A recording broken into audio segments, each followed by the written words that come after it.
बड़ा अफसर ऐसी सच्ची घटना पर आधारित कहानी है जो इंग्लैंड के एक समय के प्रधानमंत्री विंस्टन चर्चिल के साथ घटी थी। ये कहानी छोटी सी है, इनकी सीख बहुत मोटी है। एक व्यक्ति अपनी गाड़ी को साधारण स्पीड से चलाकर जा रहा था, लेकिन आगे दुर्गम रास्ता था और वहाँ पर एक गाड़ी पहले से रुकी हुई थी। ड्राइवर ने अपनी गाड़ी की स्पीड को धीमा किया और देखा तो नजर आया रास्ते में एक पेड़ की बड़ी टहनी टूटकर गिर पड़ी है और कुछ लोग बस उसे हटाने की कोशिश कर रहे हैं।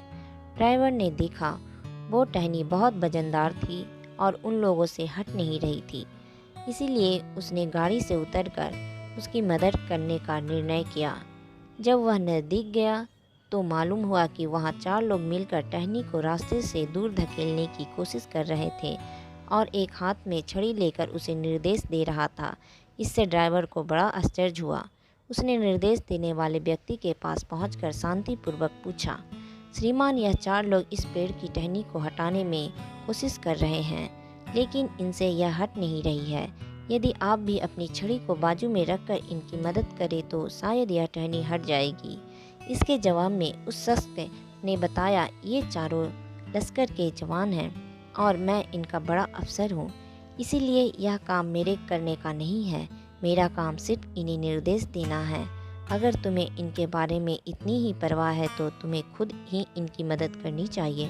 यह सुनकर वह ड्राइवर बिना कुछ बोले उन 4 शख्स की मदद करने में लग गया जो टहनी हटाने के लिए जूझ रहे थे। कुछ देर तक सभी ने मिलकर प्रयास किया। आखिर में वह टहनी रास्ते से हटाने में कामयाब रहे।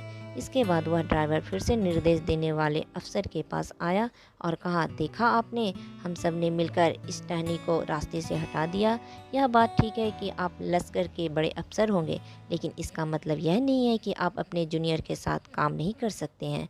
मेरा नाम विंस्टन चर्चिल है और मैं इंग्लैंड का प्रधानमंत्री हूँ, फिर भी मुझे अपने जूनियर के साथ काम करने में कोई संकोच नहीं होता। आगे भी अगर मेरे किसी रास्ते में ऐसी बाधाएं आए तो मुझे बुला लेना, मदद करने आ जाऊंगा। सीख, इस कहानी से हमें यह सीखना चाहिए कि हम समाज में किसी भी बड़े ओहदे पर हों, फिर भी हमारे अंदर उसका अभिमान नहीं आना चाहिए। साथ ही हमें यह भी सीखना चाहिए कि किसी को अपने से नीचे और हल्का नहीं समझना चाहिए।